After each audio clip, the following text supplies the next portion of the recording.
Good weight, isn't it? I'm always losing weight, so sometimes bigger is not such a good thing. What are you up to right now? 330. 330. Yeah, where do they want you at?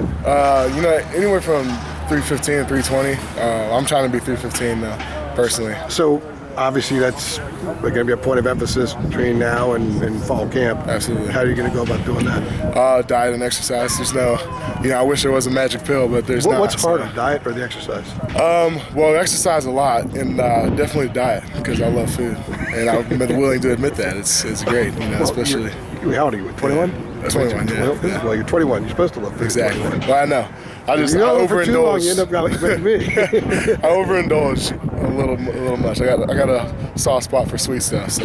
Last August, when we talked to Coach Cap and some of you guys on the line, the talk was just having a starting line and building the chemistry and finding a way somehow down the line to build depth. Mm-hmm. And when there were a few injuries, when you went down, raw guys are being thrown in there. It's a little different now. You guys are much more experienced across the board, not just the frontline guys, but the guys behind you now.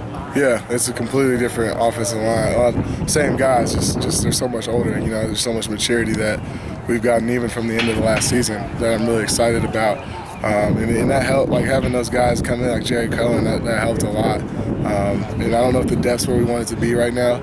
I do know like the first starting guys, and we got some guys that we can trust, and guys that are just more comfortable with the game and the offense. So there's the physical side, but I'm guessing that it's the communication and the calls at the line, and just being able to quickly adapt and adjust on the fly as a group is probably the biggest difference. That absolutely is. The physical. Everyone's going to be physical.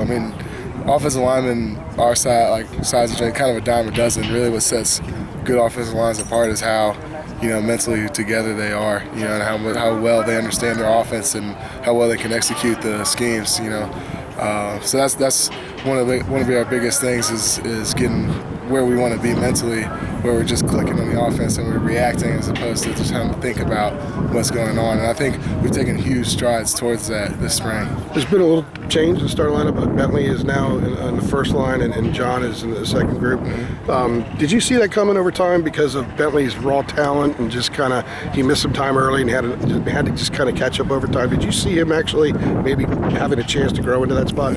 I can't say I did, not because of Bentley. Didn't have raw talent, because he certainly does. It's really hard to see long term because there's so many things that can happen in football. When Bentley came in, I was definitely very impressed with him, and I thought that he's going to make an impact on our team early. It looks like he's got an opportunity to do it now. I know Coach Cat's trying to stimulate competition, and it's going to be healthy for Bentley and John Ferranto. Because now all that he's not as comfortable. He's going to have to fight more. And them kind of battling it out with each other is really just going to push us towards our goals faster. And if one of them go down, you guys are a little stronger in that spot, exactly, builds depth too. Yeah. Cool. Thanks a lot, man.